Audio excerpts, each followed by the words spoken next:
আউযুবিল্লাহি মিনাশ শাইতানিৰ ৰাজিম বিসমিল্লাহিৰ ৰহমানিৰ ৰহিম সাল্লাল্লাহু আলা মুহাম্মদ সাল্লাল্লাহু আলাইহি ওয়াসাল্লাম।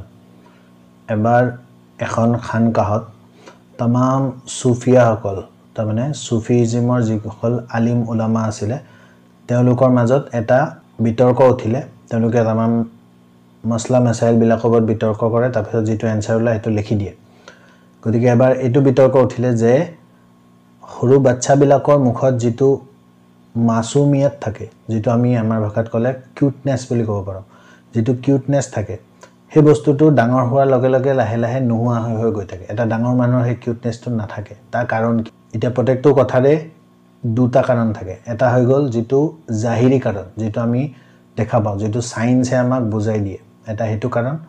আৰু এটা হৈ গ'ল মাৰিফতি কাৰণ, যেটোৰ পিছফালে এটা মাৰিফত লুকায়।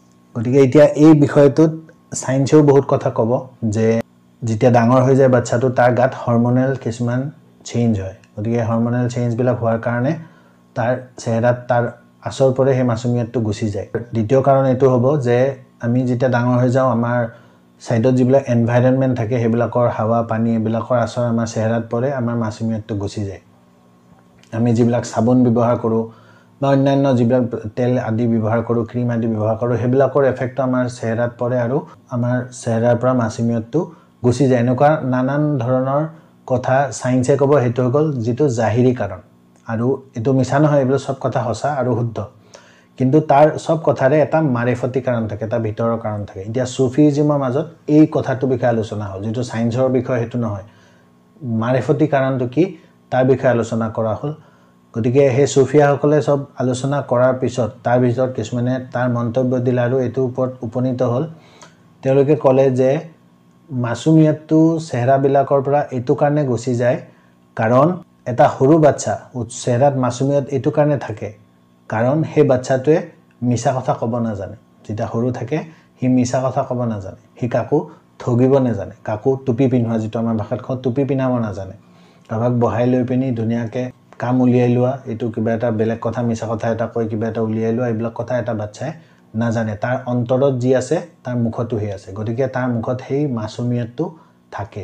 কিন্তু মানুহ যেনেকে ডাঙৰ হৈ আহি থাকে সি সেই কথাবিলাক শিকি আহি থাকে, যিবিলাক আমি আমাৰ ভাষাত বেয়া কথা বুলি কওঁ, যেনেকে মিছা কথা কোৱা, কাবাক ঠগা, কাবাক প্ৰবঞ্চনা কৰা ইত্যাদি এইবিলাক কথা সি লাহে লাহে শিকি আহি থাকে।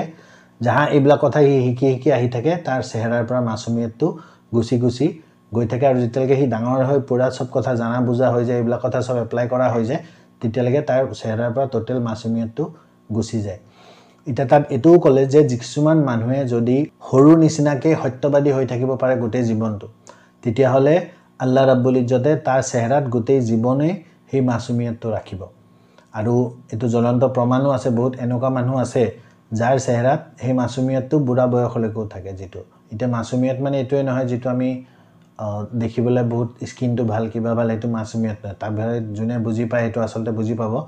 ডাঙৰ মানুহবিলাক বয়সীয়াল মানুহ হৈ গ'ল কিন্তু চেহাৰা দেখি তাৰ চেহাৰাৰ পৰা নূৰ আহে, হেতু মাসুমিয়ত বুলি কয়। গতিকে সুফিয়াসকলৰ মতে সত্যবাদী যোনে হ'ব তাৰ চেহাৰাত বুঢ়া বয়সলৈকেও মাসুমিয়ত বাকি থাকিব।